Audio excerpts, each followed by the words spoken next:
औज़ुबिल्लाहिमिनश्शैतानिर्रजीम बिस्मिल्लाहिर्रहमानिर्रहीम रब्बि इश्रह ली सदरी व यस्सिर ली अमरी वहलुल उक़दतम मिन लिसानी यफ़क़हू क़ौली। डियर स्टूडेंट्स, अस्सलामु अलैकुम। फ़िज़िक्स की क्लास में आप तमाम लोगों को वेलकम करता हूं और उम्मीद करता हूं कि आप तमाम लोग बिल्कुल हिफाजत में होंगे और खैर व खैरियत से होंगे। बेटा, आज फिज़िक्स में चैप्टर नंबर 5 में जो आर्टिकल हम डिस्कस करने जा रहे हैं वो है मोमेंट ऑफ इनर्शिया। इनर्शिया बेटा, आपको पता है कि किसी भी फिजिकल ऑब्जेक्ट की रेजिस्टेंस होती है जब हम उसके अंदर कोई भी चेंज प्रोड्यूस करना चाह रहे होते हैं, और वो change with respect to direction हो सकती है, वेलोसिटी हो सकती है, पोजीशन हो सकती है, डिफरेंट टाइप्स की चेंजेस जब किसी भी ऑब्जेक्ट के अंदर आप यानी कोई भी चेंज किसी भी हवाले से ठीक है प्रोड्यूस करने की कोशिश करते हैं तो वो ऑब्जेक्ट जो है उस चेंज को क्या करता है, रेजिस्ट करता है, और इस प्रॉपर्टी को हम क्या कहते हैं, इनर्शिया कहते हैं। ठीक है बेटा, मोमेंट ऑफ इनर्शिया क्या होता है?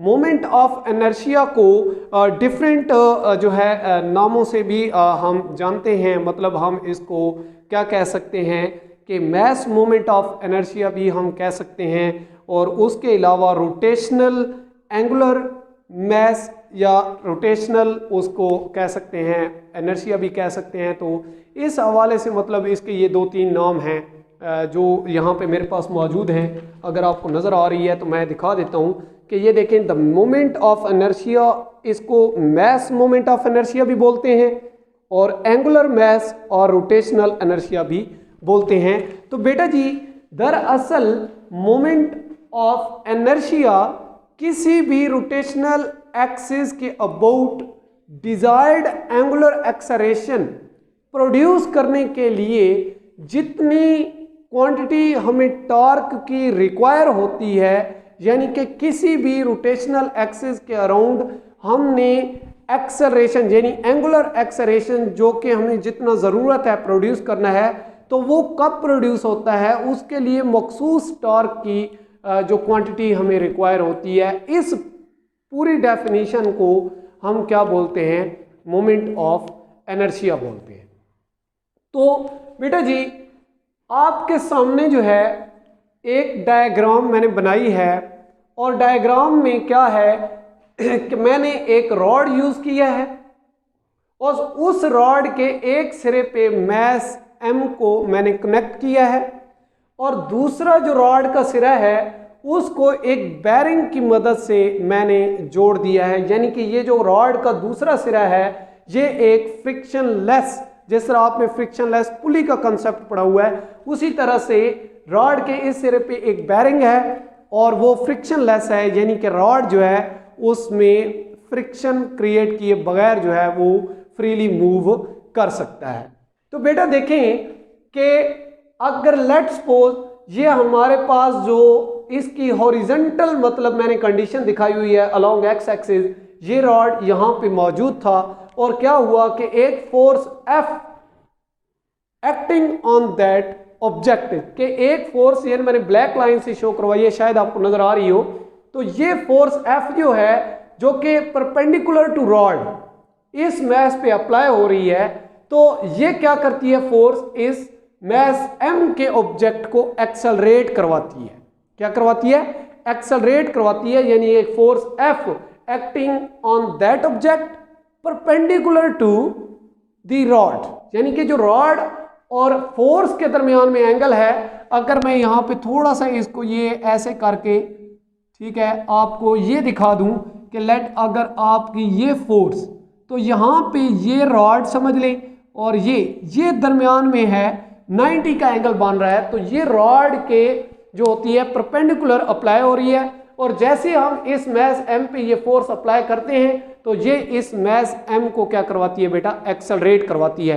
According to Newton second law हम इसको लिख सकते हैं कि ये इस ऑब्जेक्ट को कितना एक्सेलरेट करवाती है, F is equal to mE। ठीक है जी, ये आपने जो रिजल्ट है इसे आप बखूबी वाकिफ होंगे, ये आपने पहले डिस्कस किया हुआ है, न्यूटन सेकंड लॉ। ठीक है जी। तो मैंने क्या कहा है कि जब ये फोर्स एक्ट करती है जो कि परपेंडिकुलर टू रॉड है इस मैस m के जिस्म पर, तो ये जिस्म जो है वो क्या करता है, एक्सेलरेट करता है। कितना एक्सेलरेट करता है? According to Newton second law F is equal to ma, मैंने यहां पे लिख दिया आपके सामने। अब बेटा देखें कि जब ये ऑब्जेक्ट मूव करता है सर्कुलर, अगर हम जस्ट इस मैस की मोशन को देखें तो इस मैस की मोशन की जो वेलोसिटी होती है वो लीनियर वेलोसिटी या टेंजेंशियल वेलोसिटी होती है, और इस वेलोसिटी के अंदर इस ऑब्जेक्ट की मोशन में पैदा होने वाला जो एक्सेलरेशन होता है वो टेंजेंशियल एक्सेलरेशन या लीनियर एक्सेलरेशन होता है, जब हम जस्ट इस मैस m की मोशन को कंसीडर कर रहे होते हैं। तो बेटा यहां पे मैं कहता हूं कि यहां पे टेंजेंशियल एक्सेलरेशन भी प्रोड्यूस हो रहा है और एज वेल एज आपका एंगुलर एक्सेलरेशन भी प्रोड्यूस हो रहा है, और हमने इन दोनों के दरमियान में जो रिलेशन है उसको पहले से डिस्कस किया हुआ है। तो मैं कहता हूं कि जो टेंजेंशियल एक्सेलरेशन है उसको मैं ए और सबस्क्रिप्ट में टी लिख दिया कि टेंजेंशियल एक्सेलरेशन, और इसका जो ताल्लुक है वो हम लिखते थे और अल्फा से, और ये अल्फा जो होता था वो हमारे पास क्या होता था, एंगुलर एक्सेलरेशन। ये अल्फा क्या है बेटा, एंगुलर एक्सेलरेशन है, और इस ए को ये आपके पास कौन सा, टेंजेंशियल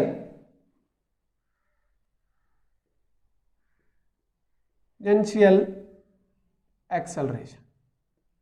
और इनके दरमियान रिलेशन, जब मैंने आपको एक आर्टिकल करवाया था, आपको शायद याद हो कि एंगुलर वेलोसिटी और लीनियर वेलोसिटी के दरमियान में रिलेशन, तो इस आर्टिकल के अंदर हमने एंगुलर एक्सेलरेशन और लीनियर एक्सेलरेशन के दरमियान में भी एक रिलेशन जो है वो वहां पे हमने बिल्ड किया था।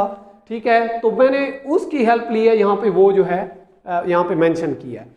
तो अब बेटा देखें कि ये जो एक्सेलरेशन है ये लीनियर है और ये वाला एक्सेलरेशन भी लीनियर है, और क्योंकि यहाँ पे अगर हम एज अ होल इसकी मोशन को देखें तो ये क्या है, जो कि हमें एक reference line O, let's suppose इस पॉइंट को ए कह देते हैं, तो ओ ए जो है हमारे पास एक रेफरेंस लाइन है, और इस सारे की मोशन को कंसीडर करें तो वहां पे आपका एंगुलर एक्सेलरेशन क्या होता है, प्रोड्यूस होता है। तो हम क्या करते हैं, हम यहां पे इस रिजल्ट के अंदर यानी न्यूटन सेकंड लॉ के अंदर जहां पे एक्सेलरेशन ए है वहां पे हम उसकी वैल्यू, जो रिलेशन वाली वैल्यू है वो लिख देते हैं। तो हमें हासिल होता है बेटा F इज इक्वल टू और एम अल्फा।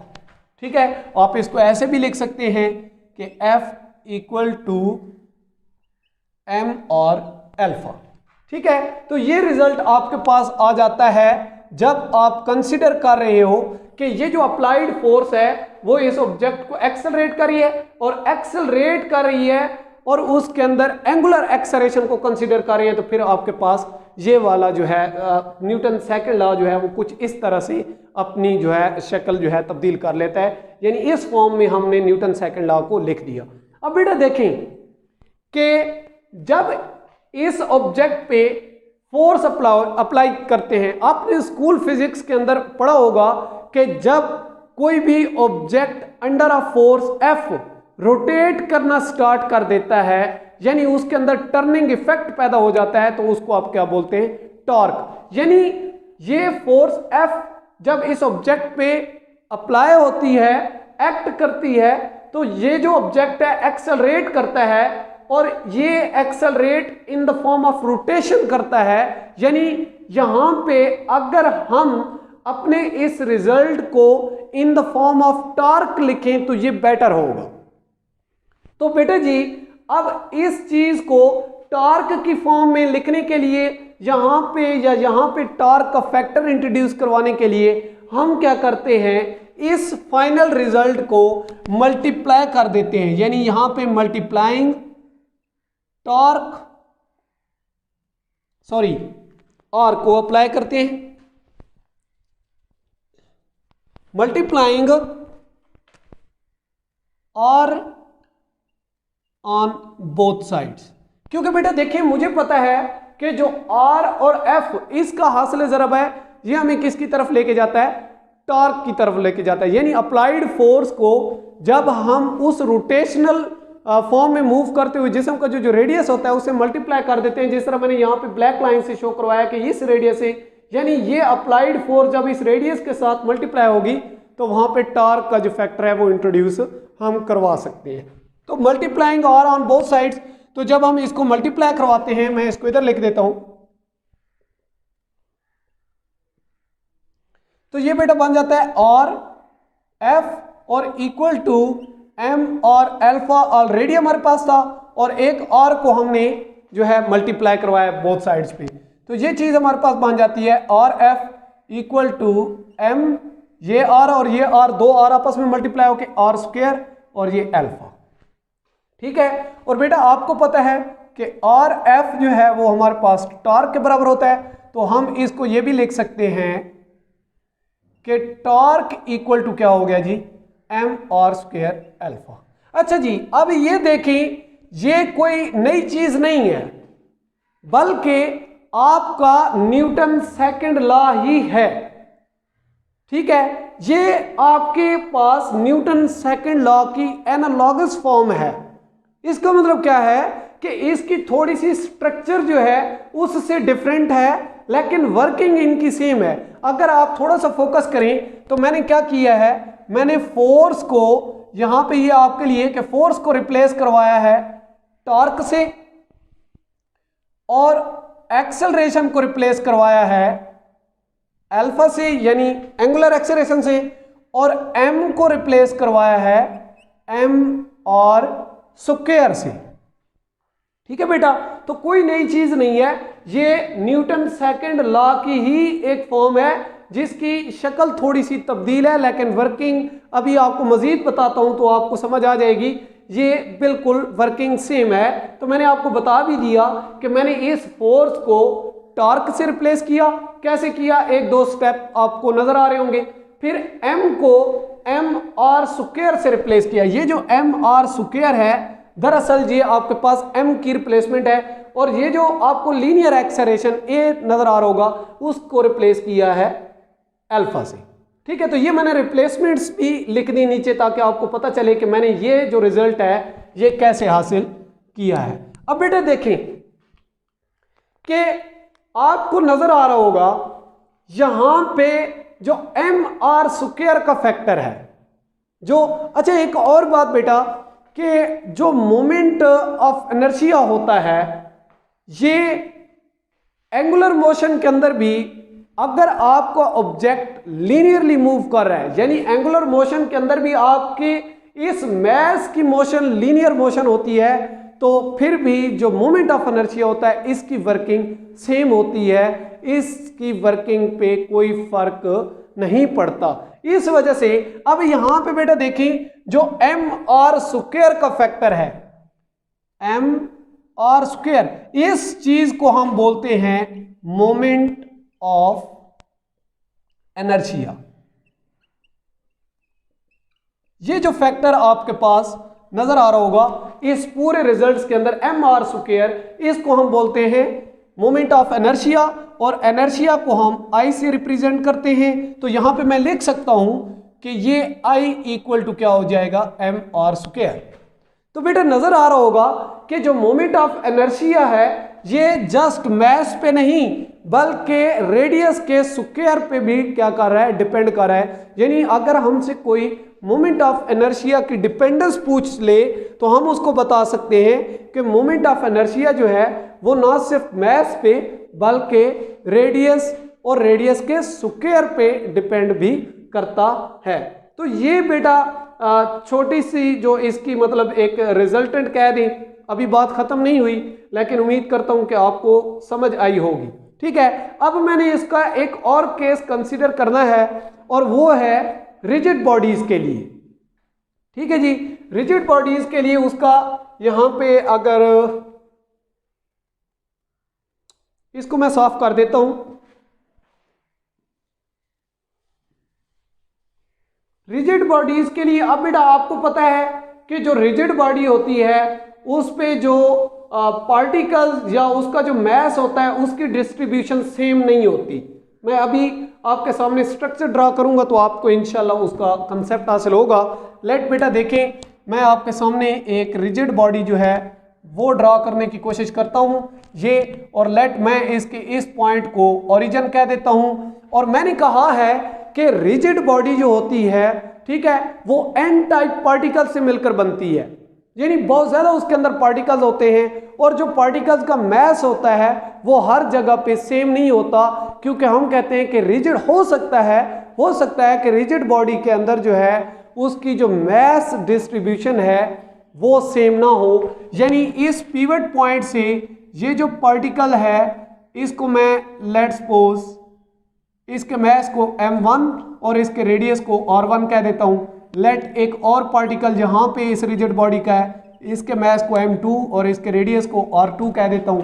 इसी तरह से लेट्स सपोज यहां पे एक और पार्टिकल है इस रिजिड बॉडी का, इसके मैस m3 और इसके रेडियस को r3 कह देते हैं। और लेट एक और पार्टिकल यहाँ पे पड़ा है, इसके मैस को m4 और इसके रेडियस को r4 कह देते हैं। तो मैंने क्या किया है, वही बात जो मैंने की है कि बेटा आपके पास क्या है, एक रिजिड बॉडी है, और मैंने बताया है कि रिजिड बॉडी में लाजमी नहीं है, ठीक है, हो भी सकती है और नहीं भी हो सकती, कि रिजिड बॉडी के अंदर जो आपकी मैस की क्या होती है, डिस्ट्रीब्यूशन होती है, वो हर जगह पे सेम नहीं होती।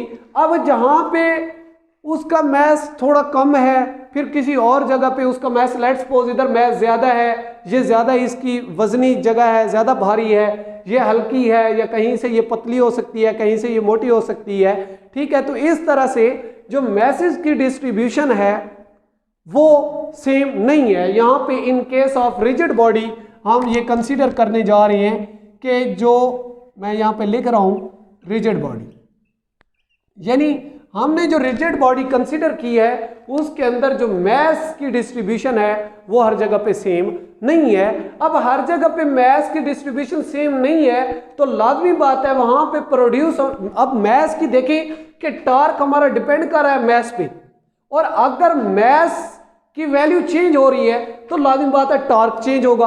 अच्छा, अब उसी तरह से आपका रेडियस चेंज हो रहा है, देखिए इसके लिए रेडियस की कुछ और वैल्यू है, इसके लिए रेडियस कुछ और है, इसके लिए रेडियस कुछ और है, इसके लिए रेडियस कुछ और है, ठीक है। तो इस तरह से जैसे जैसे मैस की वैल्यू और जैसे जैसे रेडियस की वैल्यू चेंज होगी तो लाजमी बात है वहां पे टार्क की वैल्यू क्या हो जाएगी, चेंज हो जाएगी, ठीक है बेटा। तो लेट्स सपोज मैं कहता हूं कि यहां पे जो मैस m1 मैं यहां पे लिख देता हूं फॉर मैस m1। अच्छा, m1 के लिए अगर मैं टार्क का जो रिजल्टेंट हमने निकाला था इस इक्वेशन को m1 मैस पे एक्ट करने वाला टार्क है, यानी कि ये पूरी बॉडी इस ओरिजिन यानी कि इस पोजीशन के गिर्द क्या करती है, रोटेट कर रही है। तो मैं कहता हूं कि m1 पे जो टार्क एक्ट कर रहा होगा, मैस m1 पे जो टॉर्क एक्ट कर रहा होगा, लेट उसको मैं कहता हूं टॉर्क 1 इक्वल टू रिजल्ट क्या आ जाएगा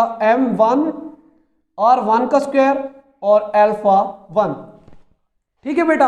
अब ये चीज, अब इसी तरह से फॉर मैस 2 के लिए अगर हम लिखें, फॉर मैस m2 के लिए लिखें तो उसके लिए हमारे पास टॉर्क 2 इक्वल टू आ जाएगा m2 और 2 का स्क्वायर और अल्फा 2। अब इसी तरह से अगर आप लिखते जाएं और n पार्टिकल, मैंने कहा था कि रिजिड बॉडी n पार्टिकल से बनती है, तो nth पार्टिकल के लिए अगर आप टार्क की वैल्यू लिखना चाहें, यानी कि nth पार्टिकल पे टार्क कितना अप्लाई हो रहा होगा उस रिजल्ट को लिखें तो ये आ जाएगा torque n equal to mn और n का स्क्वायर और अल्फा n, ठीक है। अब बेटा देखें हमने क्या फाइंड आउट करना है, टोटल टॉर्क। अब टोटल टॉर्क के लिए क्या करते हैं, हम इन तमाम टॉर्क्स को क्या करेंगे, ऐड अप करेंगे, यानी कि हम इन तमाम का मजमूआ मालूम करेंगे, ठीक है। मैं ब्लैक यूज कर लेता हूं आप इसके लिए। सो टोटल जो है टॉर्क वो हमारे पास आ जाएगा torque 1 plus torque 2 and torque of the nth particle और मैस nth। ठीक है जी, तो इनकी वैल्यूज जब हम यहां पे पुट करते हैं तो हमारे पास जो रिजल्ट्स आते हैं m1 r1 का square alpha 1 plus m2 r2 का square alpha 2 and up to mn और n का स्क्वायर अल्फा n। मैंने सिंपल क्या किया है कि ये जो हर मैश पे यानी कि हर एक मैश पे क्या करते हैं, जो यहाँ पे एक्सिस यानी कि हॉरिजॉन्टल भी इसकी कंडीशन को कर दें अगर, तो पता चलेगा कि कौन सा पार्टिकल किसके साथ कितना एंगल बना के रोटेट कर रहा है। ठीक है, तो एंगल को भी आपने इग्नोर नहीं करना, यहाँ पे एंगल लाजमी बात है। एंगुलर जब मोशन होती है तो एंगल तो लाजमी होता है वहां पे, क्योंकि आपने एंगुलर डिस्प्लेसमेंट पढ़ा हुआ है, वो कहते ही उसी चीज को है। तो अब बेटा बात याद रखिएगा कि आपको नजर आ रहा होगा कि m1 और r1 यानी कि इसकी वैल्यू कुछ और, इसकी वैल्यू कुछ और, m और r के लिहाज से बात कर रहा हूं, तो m और r की वैल्यू पॉइंट टू पॉइंट क्या है, वेरी कर रही है। चलें जी मान लेते हैं। अब अगली बात जो है, क्योंकि हमने एक रिजिड बॉडी कंसीडर की है, तो बेटा रिजिड बॉडी का जो आपका एंगुलर एक्सेलरेशन होता है वो हर पॉइंट पे सेम होगा। यानी कोई भी ऑब्जेक्ट चाहे वो यहां पे रोटेट कर रहा है, यहां पे रोटेट कर रहा है, ये रोटेट कर रहा है, जो भी रोटेट कर रहा है, तो वहां पे जो एंगुलर एक्सेलरेशन प्रोड्यूस हो रहा होगा वो हर मैस के लिए सेम होगा, हर पॉइंट के लिए, या nth पार्टिकल, जितने भी पार्टिकल से वो रिजिड बॉडी मिलकर बनी है, हर पार्टिकल का जो एंगुलर एक्सेलरेशन होगा उसकी वैल्यू क्या हो जाएगी, सेम हो जाएगी। जब उसकी वैल्यू सेम होती है तो फिर मैं इसको, जो मेरे पास रिजल्ट है, इसको इस फॉर्म में लिख सकता हूं, यानी टोटल टॉर्क मेरे पास आ जाएगा m1 r1 का स्क्वायर प्लस m2 r2 का square and up to m, यहां पे प्लस का साइन है, m n और n का स्क्वायर, और इनटू मैंने कॉमन ले लिया एंगुलर एक्सेलरेशन, क्योंकि उसकी हर एक के लिए वैल्यू सेम थी, तो मैंने उसको क्या किया, सिंपली कॉमन ले लिए। अच्छा जी, उसके बाद अब ये तमाम जो m1 r1 का स्क्वायर प्लस m2 r2 का स्क्वायर, ये हमारे पास क्या है, हर एक मैस का मोमेंट ऑफ इनर्शिया है। ठीक है बेटा, तो अब ये हर एक पार्ट का, यानी कि एज अ होल मैं इस चीज को अगर लिखना चाहूं तो मैं इसको ऐसे लिख सकता हूं कि summation i equal to 1 to n particle, 1 से n तक मैं लेके जा रहा हूं, तो ये आ रहा है हमारे पास mi और ri का स्क्वायर। ठीक है जी, और साथ क्या आ रहा है, अल्फा। इन तमाम को मैंने ऐड अप करके ये लिख दिया, और ये साइन मैंने यहां पे लगा दिया कि ये क्या हो रही है, ऐड हो रही है। समेशन साइन रिप्रेजेंट कर रहा है कि इन तमाम का मजमुआ है। ठीक है बेटा, अब यहां पे देखें तो इस चीज को हम एक और फॉर्म में भी लिख सकते हैं। आपको बताता हूं कि हम जानते हैं कि जो हमारे पास मोमेंट ऑफ इनर्शिया होता है वो क्या होता है, एम आर का स्क्वायर होता है। ये रिजल्ट हमें पता है। ठीक है, मैं इसको साफ कर देता हूं अब। अच्छा, moment of inertia equal to क्या होता है, एम आर का स्क्वायर। इस फॉर्म में अगर हम, यानी मैं कह सकता हूं कि इट इंप्लाइज दैट कि जो ये चीज है यानी मोमेंट ऑफ इनर्शिया है, वो उसकी वैल्यू अगर I2 1 to n और यहां पे m i और i का स्क्वायर, ये सारी की सारी चीज क्या है, आपके पास मोमेंट ऑफ इनर्शिया है। ठीक है, तो इसका मतलब है टोटल टॉर्क के रिजल्ट में जहां पे हम इसको फाइंड आउट करना चाह रहे थे, इसकी जगह पे इस सारे फैक्टर को मैं ब्लैक से शो कर देता हूं ताकि आपको डिफरेंस नजर आ जाए। ये चीज, ये जो सारी चीज है, ये आपके पास क्या है बेटा, मोमेंट ऑफ इनर्शिया है। सो आप यहां पे लिख सकते हैं कि मोमेंट ऑफ इनर्शिया और मल्टीप्लाई क्या हो रहा है, एंगुलर एक्सेलरेशन। तो ये रिजल्ट, ठीक है। अब ये रिजल्ट आपका जो है इसका moment of inertia in form of total जो है टॉर्क की फॉर्म में यहां तक आप पहुंच चुके हैं। ठीक है जी, अब बेटा देखिए कि इसको आपने जो कंसिडर करना था रिजिड बॉडी को, ठीक है, और उसमें आपने एक और चीज़ कंसिडर करनी थी कि जो डिस्ट्रीब्यूशन ऑफ मास है वो सेम नहीं है। तो जिन रिजिड बॉडीज़ के लिए, रिजिड बॉडीज़ की अमूमन ऐसे ही होता है कि वहाँ पे जो डिस्ट्रीब्यूशन ऑफ मैसेज होती है, हाँ अगर आप अपनी मर्जी से कोई फॉर्म करते हैं रिजिड बॉडी को तो हो सकता है आप इस बात का ख्याल रखें, अदरवाइज जो नेचुरली आपकी ये चीज़ें रिजिड बॉडीज़ हैं तो लाजमी नहीं है कि हर जगह पे आपकी जो डिस्ट्रीब्यूशन ऑफ मैसेज है वो सेम हो। अमूमन जो होता है वहाँ पे तो हमने कंसिडर की रिजिड बॉडी और उसके अंदर हमने कहा कि जो हमारे पास डिस्ट्रीब्यूशन ऑफ मैस है वो सेम नहीं है। तो एक ऐसी रिजिड बॉडी जिसके अंदर मैसेज की डिस्ट्रीब्यूशन सेम नहीं थी, उस केस में को हमने जो है वो अपना टॉपिक बनाया। आगे सेकंड केस कह सकती हैं, ठीक है, सिंपली तो हमने उसका रिजल्ट निकाल लिया था वहाँ पे, लेकिन एक अथेंटिक रिजल्ट्स जो कि मोमेंट्स ऑफ इनर्शिया का हमने निकाला वो ये था, ठीक है। आई होप कि आपको समझ आई होगी। बेटा आपको पता है कि अगर कोई प्रॉब्लम हो या कहीं पे कोई कन्फ्यूजन हो तो आपने उसका फीडबैक कैसे देना है, आपने वॉइस मैसेज रिकॉर्ड करना है और ग्रुप पे सेंड कर देना है। कोई भी किसी तरह का आपको क्वेश्चंस है, कोई भी मसला है तो आप पूछ सकते हैं, इंशाल्लाह आपको फ़ौरन जो है वो उसका जवाब मिलेगा। आज के लिए इतना ही। उम्मीद करता हूँ आपको समझ आई होगी, ठीक है। नेक्स्ट वीडियो में इंशाल्लाह एक नए आर्टिकल के साथ हाजिर होंगे। तब तक दुआ में याद रखिएगा, अपना ख्याल रखिएगा। अल्लाह निगहबान। अल्लाह हाफिज़।